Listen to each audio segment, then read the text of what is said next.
Picture this, you're miles away from land, surrounded by absolutely nothing but endless ocean, when the most terrifying alarm on a ship begins to sound. Back in June of 2021, a cargo ship off Colombo Harbor in Sri Lanka actually caught fire. And it didn't just burn for a few hours, no, it burned for an agonizing 13 days before it finally sank, totally devastating the local marine ecosystem with nitric acid, plastics, and oil. It's a stark, frankly terrifying reminder that out on the open ocean, a fire is quite literally the absolute worst-case scenario. Hello everyone and welcome to This Explainer. Today we are diving into an incredibly high-stakes, rigorously documented world, and that is shipboard fire protection. We're going to look closely at the intense engineering, the massive firefighting equipment, and the strict regulatory frameworks that keep these floating cities, their crews, and our oceans safe. Here's how we're breaking it all down today. First, we'll look at the stakes at sea. Second, we'll dive into the arsenal of equipment. Third, the maintenance clock. And finally, inspections and drills. All right, let's jump right into Section 1, the stakes at sea. So when a fire breaks out in the middle of the Pacific, you obviously can't just dial 911 and wait for the local fire department to show up. The crew is the fire department. And the risk? Well, it's highly concentrated. According to port state control guidelines, between 30 to 50% of all fires on merchant ships start in one specific place, and that's the engine room. Break that down even further, and you'll find that 70% of those engine room fires are caused by oil leaks from pressurized systems. I mean, think about it. You have incredibly hot machinery right next to highly combustible pressurized fuel. It is basically a powder keg just waiting for a single spark. Just look at the sheer scale of a modern merchant vessel. If a fire starts deep inside that steel labyrinth, the crew has to navigate incredibly tight corridors, toxic smoke, and intense heat, all while managing what could be millions of dollars of hazardous cargo. This is exactly why a rusty valve, a blocked fire door, or a single malfunctioning pump isn't just some minor maintenance issue. It's an immediate life-or-death crisis. Which brings us to Section 2, the arsenal. To combat these immense risks, ships are equipped with some seriously complex, specialized mechanisms. We're not just talking about one way to fight a fire, it's a highly layered defense system. Depending on what exactly is burning, a crew might deploy fixed CO2 systems to completely smother an engine room blaze by just sucking the oxygen right out of the room. They have water mist systems engineered to cool a space down without creating a solid stream of water because, that would just spread an oil fire. Plus, there are portable foam applicators for chemical fires, extensive fire mains, dry chemical powders, and of course, the firefighter suits and breathing apparatuses the crew absolutely has to wear to even survive the response. But this technology isn't static. It evolves as we learn more about safety and the environment. Take fixed gas systems, for example. Older systems used halon gas, like halon 11211, 1301, or 2402. Great at putting out fires, but absolutely terrible for the ozone layer. So halon systems are now strictly prohibited on all new ship builds. Existing vessels that still have them, they are heavily scrutinized. The cylinders literally have to be weighed to confirm they retain over 95% of their nominal charge. Meanwhile, modern alternative fixed gas systems are stepping in, but only if they secure proper International Maritime Organization approval and notify the flag state first. It's a very tight ship, pun intended. And hey, it's not just the heavy machinery that gets updated. The regulations for human protective gear are constantly tightening too. For example, European Union ships had a hard deadline of August 25, 2024 to comply with the new NED EN 469-2020 requirements for non-reflective firefighting clothing. The gear protecting the crew has to be just as state-of-the-art as the pumps they're operating. Moving on to Section 3, the maintenance clock.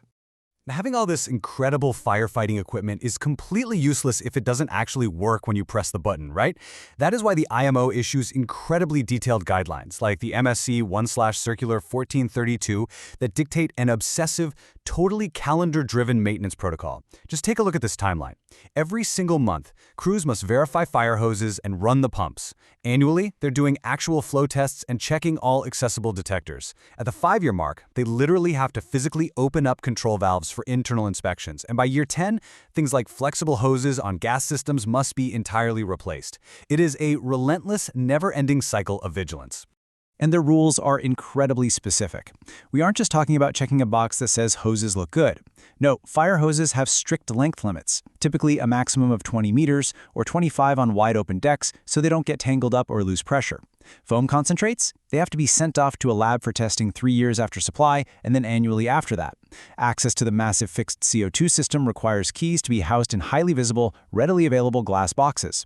And on tankers, fire main isolation valves can be no more than 40 meters apart. The level of micromanagement here is frankly astounding, but it is absolutely crucial. Which brings us to our final section, inspections and drills. So all this intense internal scheduling leads us to the ultimate question. What happens when an external auditor actually steps aboard to verify all of this? Well, port state control officers take these regulations incredibly seriously, and they definitely do not grade on a curve. Look at this number, 21.37%. According to stats from the Tokyo Memorandum of Understanding, fire safety issues represent over 1/5 of all major detainable deficiencies. To put that into perspective, that means nearly a quarter of the time a ship is legally barred from leaving a port, it's because their fire readiness just wasn't up to standard. Here is where the internal bureaucracy literally meets external enforcement. On one side, you have the internal reality of the ship, those handwritten logbooks tracking all the weekly and monthly drills. On the other side, the official port state control deficiency codes. When an inspector boards a vessel, they are meticulously cross-referencing that logbook against the physical reality of the ship, pretty much looking for any excuse to apply one of those strict codes. So what exactly are they hunting for? Well, if a single emergency escape route is blocked by some cargo, that's code 07120, and boom, the ship could be detained. If they test the fire main and the pumps have insufficient pressure, you're looking at code 07113. If the remote controls outside the engine room that shut off the ventilation are inoperative, meaning you literally can't starve a fire of oxygen, that's code 07114. Even something like damaged emergency lighting, code 04103, can ground a multi-million-dollar voyage. But actually, here's a fascinating twist. Even the act of inspecting these systems is incredibly dangerous. The U.S. Coast Guard explicitly warns that when you're inspecting these massive fixed CO2 systems, strict safeguards absolutely must be in place. If an inspector or crew member makes a mistake and accidentally discharges the CO2 while someone is down in the engine room, it's lethal. They literally have to lock operating arms and shut block valves just to look at the equipment safely.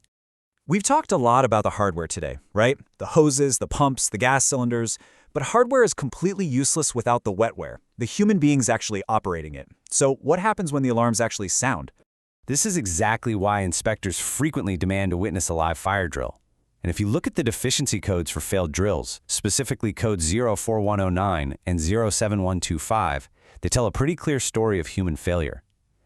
Inspectors are watching for a lack of control, a breakdown in communication, a lack of familiarity with the gear, or just the simple inability of the crew to receive and carry out instructions during the chaos of an emergency. The best fire pump in the world won't save a ship if the crew panics. To test this competency, inspectors will absolutely grill the ship's master and officers. The U.S. Coast Guard expects rapid-fire answers to life-or-death questions like, who specifically is authorized to discharge the CO2? How exactly are you monitoring the temperature in that sealed room to know the fire is actually dead? And how much time must elapse, usually it's at least an hour, before you can safely ventilate the space? Any hesitation on these answers implies a fatal lack of readiness. Which leaves us with this final thought. We rely on these massive ships to transport the lifeblood of the global economy across our oceans. But keeping them safe from fire requires an almost unimaginable level of logistical discipline, mechanical perfection, and human courage. With thousands of lives and delicate ecosystems hanging in the balance, is your ship's anatomy of readiness truly prepared for the ultimate test? Thank you so much for joining me on this explainer, and keep learning.